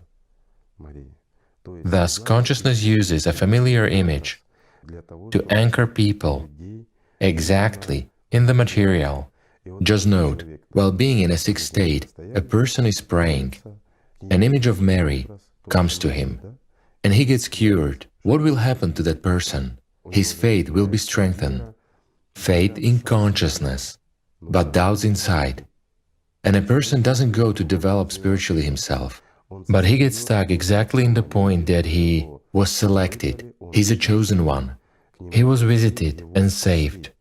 Has a person really got saved after getting cured of an illness? A simple question. Now he won't die or what? Has he become immortal? It's a trick from consciousness. What will arise in him? Yes, faith and understanding will arise in him, but also fear. Fear that will not let him enter the spiritual world. What did he ask for? Material benefits, resolution of a conflict situation, a better life. What did he get in the end? Such an opportunity. But what is happening now? Fear of loss. What hinders him? Fear. Does he have an opportunity? He does. However, there is a fear of the unknown, but a fear coming from whom? From consciousness, from the one who asked for help in front of the icon. And this way it locks him up. A consumerist attitude towards the spiritual world. Hence, he will ask again if he... Surely, he will always ask. He won't do it himself. Why would he create anything himself? If he can ask and get it, it's much easier this way. However, the following may happen as well. A person really feels an intervention, a person who should do something in his life, something good, or he stands on the threshold, let's say, facing the choice. He feels the presence. He realizes that it's the influence of Mary, exactly her influence. But he doesn't see a three-dimensional image. It is perception through feelings. That's the point. Perception through feelings, or when there's already magic. While magic always comes from the system, it doesn't come from the spiritual world. The spiritual world doesn't need magic. Why would it interfere in this world? Sometimes direct interference occurs, and those cases are rare and exceptional, but more often it is just an expression of trust, let's call it so. It's a manifestation of that power which is used to help people in their spiritual development as personalities, when it can be felt even at the physical level. This is to help people. However, many people use these powers to develop metaphysical abilities in themselves. And again, they turn it all to the detriment. Why do they turn it all to the detriment? Dictation of consciousness. Doesn't he as a personality feel and understand that he should preserve these drops of life-giving dew and use them on his way through the desert? That is, to multiply them. That's right. It means one should not only preserve them, but with their help surmount this path.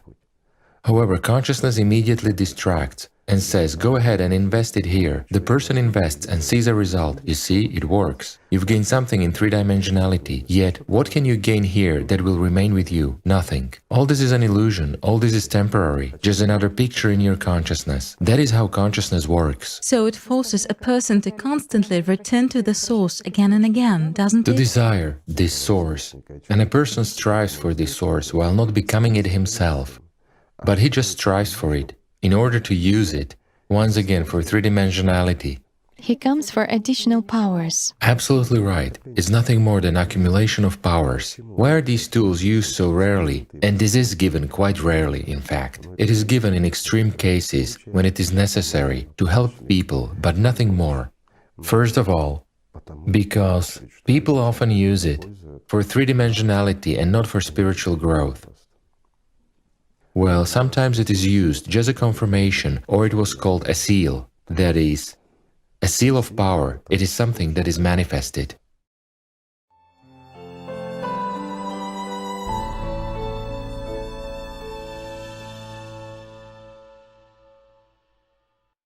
Igor Mikhailovich, you were talking specifically about the manifestation of the Mother of God, angels and the like. People wonder, what is the difference between spiritual vision and the fruit of their imagination? What is spiritual vision? Spiritual vision is exactly a vision of reality. Right now, trying to explain it, I may simply confuse people, because consciousness, imagination, a hallucination of consciousness, always draws in habitual forms, in those which we can imagine for ourselves, which we see. Look into consciousness, it will show you a lot of things. Yet how can you see a manifestation of the Holy Spirit, an angel, or something else? Only with your inner eyes, but they won't show you a three-dimensional picture. Yes, only with your inner eyes. It is interesting that people who indeed, in practice, follow the spiritual path, they understand each other regardless of their affiliation with one religion or another, because the truth is one for everyone. And we understand this, reading letters from various parts of the world, communicating with people who grew up in the environment of different cultures or religious traditions. For example, what is said both in Christianity and Sufism about perceiving God's love. In the treatises on Sufism, those who practice describe what is meant to know God. It is to live by contemplating God with your heart. At that, by contemplation, Sufis specifically mean spiritual vision. They emphasize that some people fall into error, supposing that spiritual vision and contemplation are some sort of an image of God, which their consciousness forms and presents using its own ideas, memory or mind. Well, of course, it's just a program of the mindsets of consciousness. While the real contemplation is already a result of diligence, in sincere, rapturous love, the love that elevates you as personality to such a height where inner life itself becomes a single aspiration for the beloved one, for God, for the spiritual world, for Him only. And there is this inner understanding that, except Him, nothing else exists. Yes, because you already understand that the work on yourself is manifested first and foremost through sincerity and through honesty. And all this takes place through self-restraint, meaning it's not someone else who needs this, but first of all, you need this yourself. At this point, the inner need to live by God, by the spiritual world already arises. And you already thirst for this inner contact, for immersion into this boundless joy of love, this living by the deepest feelings, because it gives you everything genuine. It gives you life. It vivifies you with love. You feel that you are being filled with it. You feel the joy from that world, which cannot be temporary. How it overflows, how much of it there is, and how it manifests itself in its boundlessness through love and gratitude. You understand that this is so simple. And you experience such gratitude. You're in such grace. It's very hard to express it in words. You just unite with the source of God's love.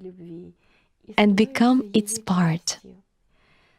You are craving to radiate this love incessantly and to be in it, because in such moments you realize that the spirit is in freedom. Yes. In order to join the spiritual world, you should stay on the side of the spiritual world and become a spirit yourself. Then you will join it. That is, spirit can merge with spirit, matter with matter, fire with fire, water with water. However, fire will not mix with water. Igor Mikhailovich, there is such a question in the letter of a person who practices Sufism.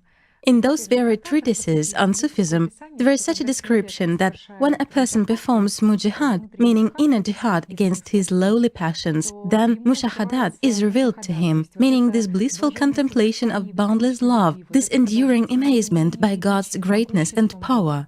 And the question is, when this spiritual vision is revealed to a person, do the distinctions between this earthly world and the spiritual world become erased? In reality, when mushahadah is revealed to a person, under no circumstances do the distinctions become erased. It is simply that a new perception is acquired, different from the perception to which a person as personality is accustomed, to the perception which his consciousness is foisting on him. He acquires a new perception. It cannot be associated with anything in this world. It is even difficult to describe. For example, how can you describe a God's love? We are trying to do it with earthly words. We talk about it a lot. But it's a distortion anyway. It is still bringing that happiness down to earth. For instance, we say happiness. What is happiness in people's understanding? It's a temporary, immediate, and quick passing phenomenon, while there is boundless. We say boundless happiness. And we compare a boundless ocean with a drop in the palm of your hand. And it is precisely this drop that we call boundless happiness in this world. But in fact, it's an ocean. It is boundless, it has neither beginning nor end. And that is difficult to convey. It means that the distinctions between the earthly world and the spiritual world do not become erased, but... The distinctions do not become erased. On the contrary, they become evident. What am I getting at? Transfer of knowledge or experience in such a way is attractive only as a philosophy. It sounds good, people talk and write about it because it's acceptable to consciousness. The distinctions become erased. And it's attractive for it, it's attractive precisely for consciousness. That the verge is erased. And this world smoothly segues into that one, and that world is part of this one, like yin and yang. Well, it's clear that the spirit is present in this world, and everything alive is alive precisely due to spirit. And if you remove spirit, everything will disappear. It means that a part of the spiritual world is present here, but it is present as motion, not more than that.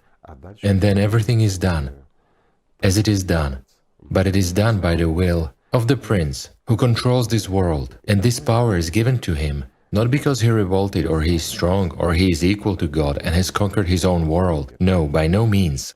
We already spoke of this many times and will not repeat. The whole point here is that it is advantageous for the system to make people's consciousness perceive it this way.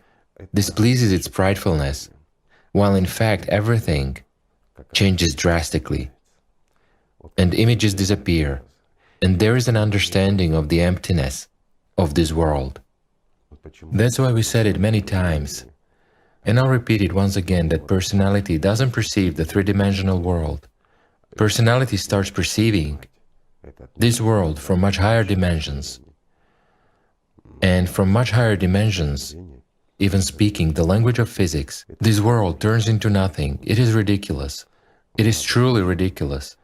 If there were such a mirror, which would reflect for consciousness the way personality sees and perceives this world, I guess it would be the coolest show that could ever be in this world. Why? Because that which we consider to be life turns out to be emptiness, which is merely moving while changing illusions. For this reason, such interpretations lead people a little astray and unfortunately increase the influence of consciousness on personality. And for people who get immersed In some reflections regarding such interpretations, it is harder to break free, because personality gets information from consciousness that all the distinctions should be erased and everything should become a single whole. Thus personality is searching for the way there, where everything is a single whole. While distinctions do exist, the life cannot be dead, and certainly the dead cannot be alive. Yes, indeed. This is very useful information for the one who practices. A frequent example, and I encountered this myself at the beginning of the path, that when a person only begins to practice, the first thing he faces is fear coming from consciousness, meaning the fear of going beyond the limits of the familiar. When, for example, for the first time in his life a person had a successful practice and he came in contact, this first experience of contacting the spiritual, this first contact with the unknown, it also causes an attack from consciousness, meaning consciousness imposes fear on him.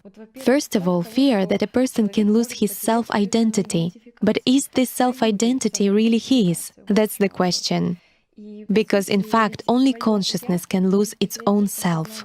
Consciousness is afraid of novelty, especially when it comes to this moment which you spoke about, the moment of contact with the spiritual, with that which is beyond the boundary for it, because it is unknowable to consciousness, and the way there is closed for it. Consciousness does not know and does not understand. As Igor Mikhailovich said, at this moment it is simply that personality goes beyond the limits in which consciousness can function. Right. And if a person wasn't tricked by the first fear, then the second fear from consciousness arises, that you will never be able to do it again. Yes, but at first it says, remember the sensations that happened now or that occurred in the past and be sure to repeat them next time. Well, of course, because it knows that next time it won't work for the person exactly in the same way. Why? Because when starting to perform your spiritual practice next time, instead of doing it, you will be straining your consciousness and recalling how it was for you last time. And on top of that, consciousness will embellish this heroic past of yours, and your attention gets hooked. Instead of a practice, it is some kind of a movie from consciousness about a Superman where your pridefulness is the director. Well, and in general, what can your consciousness show you? It shows ordinary illusions, images, everything phantom, because that's all it is capable of. You have noted absolutely correctly that consciousness creates an illusion and attempts to bind personality to that very illusion, but notice, not to the practice, not to the previous experience, but to the illusion created by consciousness, against the background of previous experience. That is, a person performing spiritual practice, regardless of whether it's a prayer, a meditation, or the like, receives an experience through feelings. The real experience, the experience of perceiving the spiritual world, that which cannot be described with words, manifests in him. And here primary consciousness, since it has quite a marked connection with personality, receives echoes and surges. It doesn't receive the information which personality has perceived. Primary consciousness receives only echoes. Not the flame of a fire, but let's say distant specks of light and a slight warmth. But on the basis of this, it creates its illusion. And after a person finishes spiritual practice or prayer, after a certain time it forces him to analyze. What did you feel, what did you perceive? And it already imposes something of its own in interpretation by the system. This is an absolutely wrong experience. Personality gets true experience, while consciousness creates an illusion based on this experience. And later on, consciousness already begins to tell personality that you must feel this and this and that, meaning it takes him to the material world. It makes him feel the physical manifestations that he felt during practice. But again, what happened during the practice? When personality came into contact with that which is unknowable to consciousness while acquiring spiritual experience, it is natural that other processes took place, stronger manifestations of other types of energies. This is banal physics. And in the physical body, there are echoes of these manifestations too. And consciousness, I emphasize again, primary consciousness perceives them. Later, it persuades personality, saying, you will fail at everything. You got there accidentally. But now in order to get there and become rooted, you should first generate in yourself these sensations in the physical body, You should be in an altered state of consciousness, and it begins to tell you what it perceived.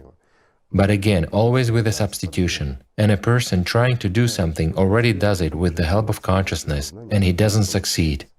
Later on, consciousness begins to tell him, did you actually have that experience? Or was it an illusion? Or was it some kind of self-suggestion, self-hypnosis? Maybe it was a hallucination, maybe it was a coincidence that you felt this. In fact, as you can see, this doesn't exist. As for the point that other people talk about this, they fall into delusion, into an illusion. This is some kind of fanaticism talking in them, all the way to some kind of mental disorders that they see something that doesn't exist. And if you practice this and do it, you will get in trouble too, therefore you'd better not do it. Why? You tried, you didn't succeed. Hence, this doesn't exist.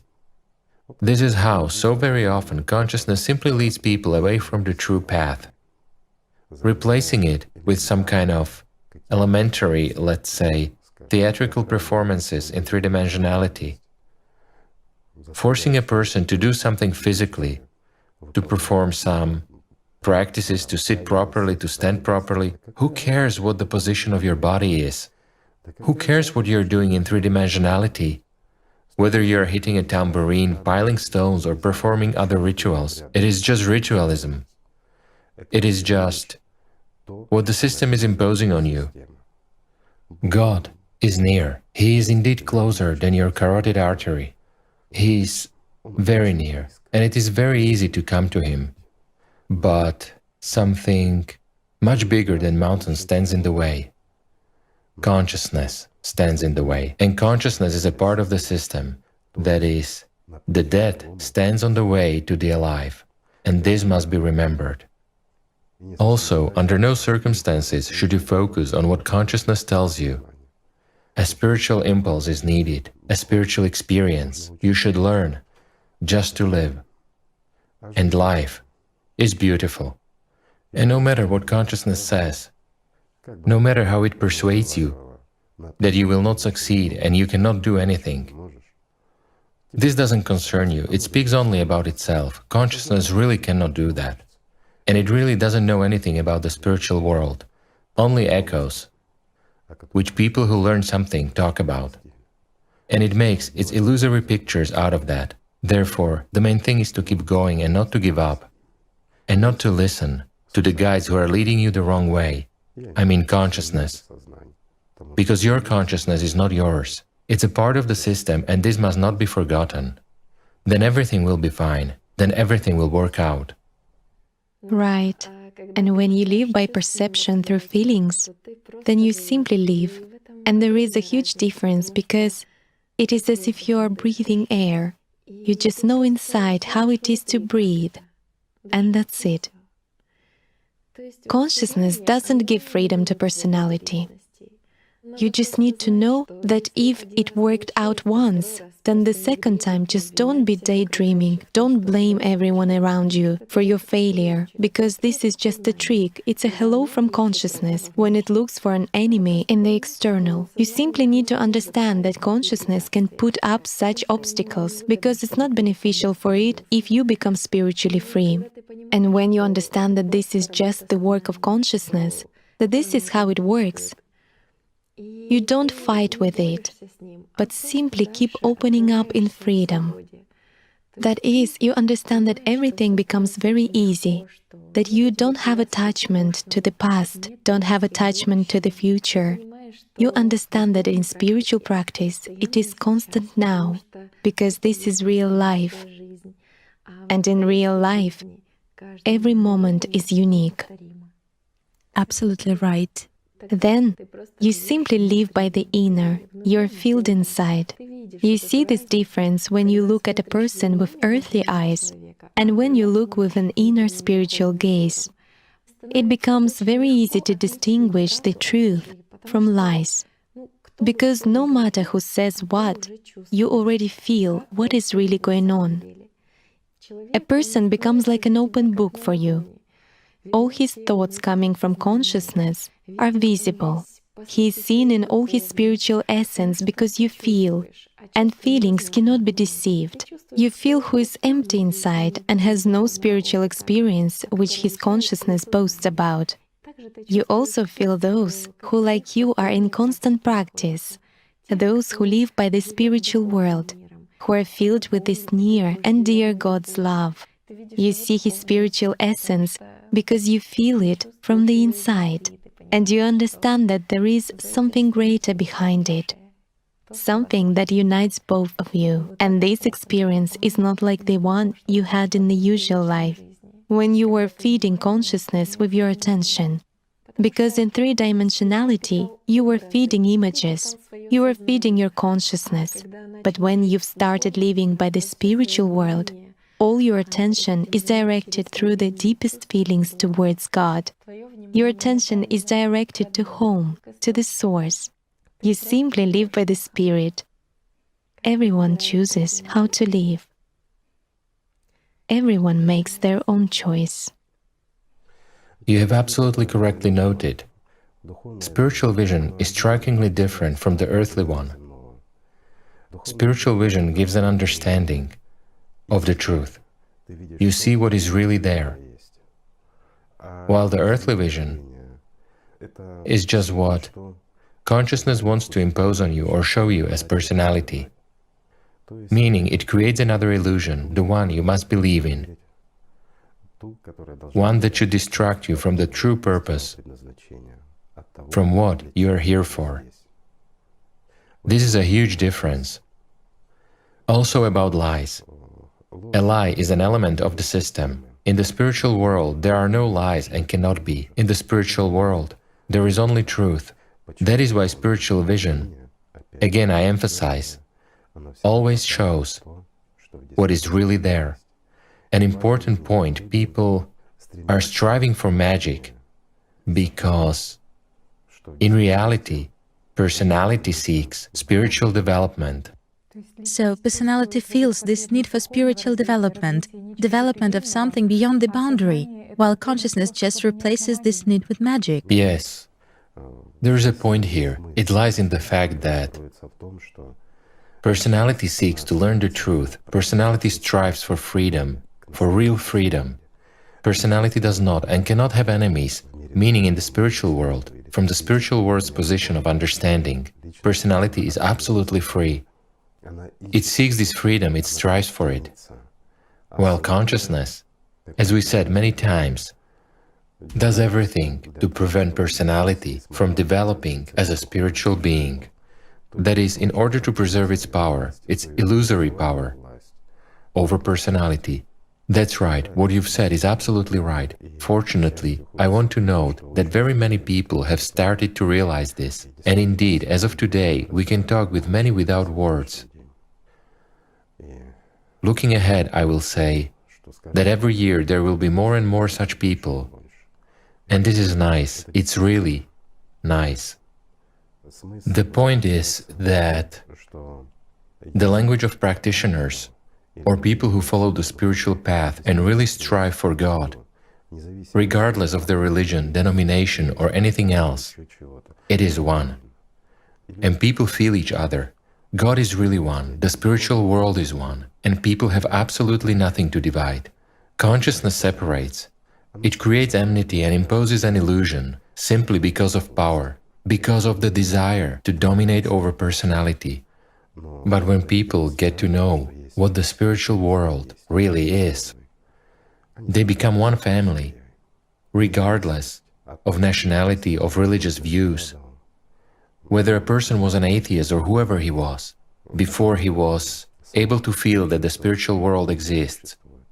As soon as a person has felt, realized and understood this, he becomes a part of the spiritual family, the real family, the true and inseparable one, that family where life is eternal.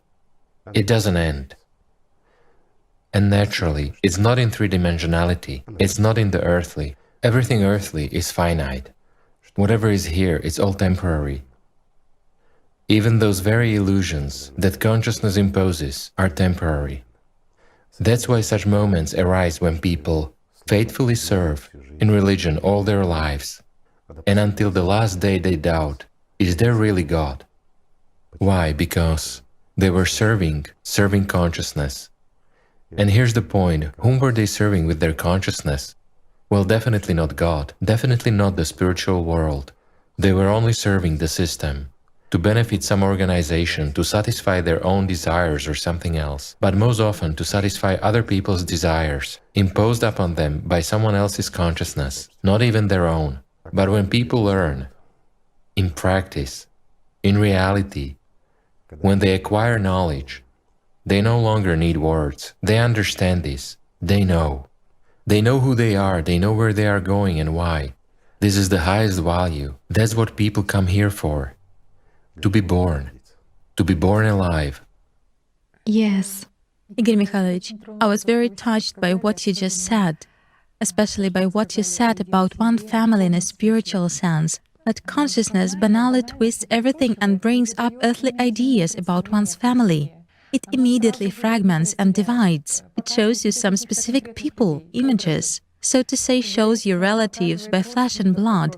Moreover, the first thing that comes back to memory is exactly emotional relationships with these people, or to be more precise, relationships with their consciousness. The most interesting thing is that earlier, being more in domestic relationships with these people, even a thought didn't come to your head that these people in reality were that in these people, just like in you, there is a part of the Holy Spirit, that they are personalities in the non-material sense of this word. And why did you think this way before? Because you simply thought, but not felt. Because you yourself were consciousness and lived by it. And it's natural that for consciousness, everything is always built on its own egoism. When looking honestly at the relationships with your family, what happens at those moments when you live to the dictation of your consciousness? Your consciousness constantly belittles the significance of others compared to you. For it, everything is around secret thoughts, and consciousness is afraid to announce these thoughts. It's afraid of purity of relationships,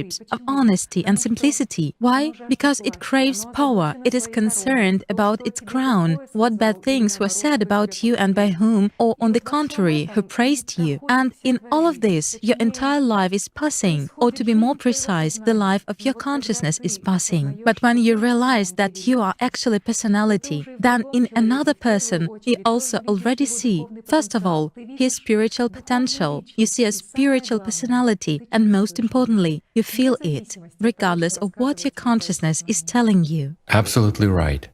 How does our consciousness perceive what family is, what relatives and close ones are? These are again mother, father, children, grandmothers, grandfathers, brothers, sisters, well, and sort of the whole family. In reality, when people gain spiritual experience, they understand that all are one. Regardless of the color of skin, regardless of who lives where, it is one. It's a single whole, it is humanity. Everyone has a soul.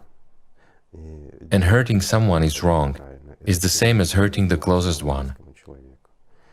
Hating someone is wrong.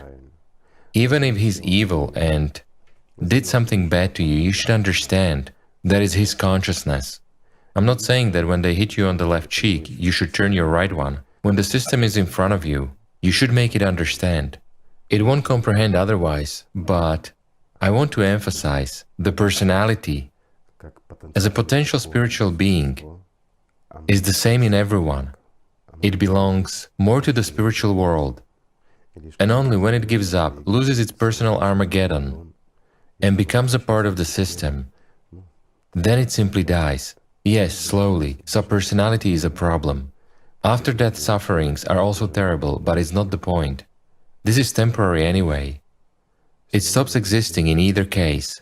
But as long as a person is alive, he has a chance, he has an opportunity to join the boundless world, the spiritual world, and become part of an enormous family.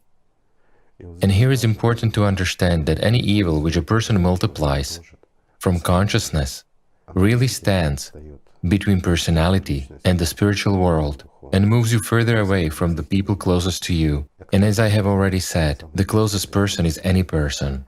People who attain perception of the spiritual world in practice feel and understand this particularly well. They understand all this. Naturally, there is also a negative aspect. Speaking the earthly language, why? Because as it has already been said, you can feel lies coming from consciousness. When a person comes, using the language of religion, with the devil up his sleeve, and talks from the devil, then naturally it's unpleasant. You feel sorry for his personality, sorry for him, missing an opportunity to gain spiritual knowledge. But at the same time, when he allows his consciousness to dictate to him as personality, and evil is being done through him, this is unpleasant. But at least the person knows the truth. He knows whom he is talking to, whether he's talking to spirit or he's talking to the devil. This is also important. Yes, and this is one of such side effects of spiritual development. When you feel a person even before he starts saying something, when you feel whom he will now be transmitting from and what he actually wants, and you already know the final goal of his visit. Because these are not just some psychic abilities when people catch fragments of thoughts. No, here everything is much more serious. You have a holistic, voluminous understanding. You have a holistic, voluminous perception. You understand cause and effect relationships, meaning you see deeper. You know from whom a person is speaking, from spirit or from the system, and you know what that very system wants. You simply know.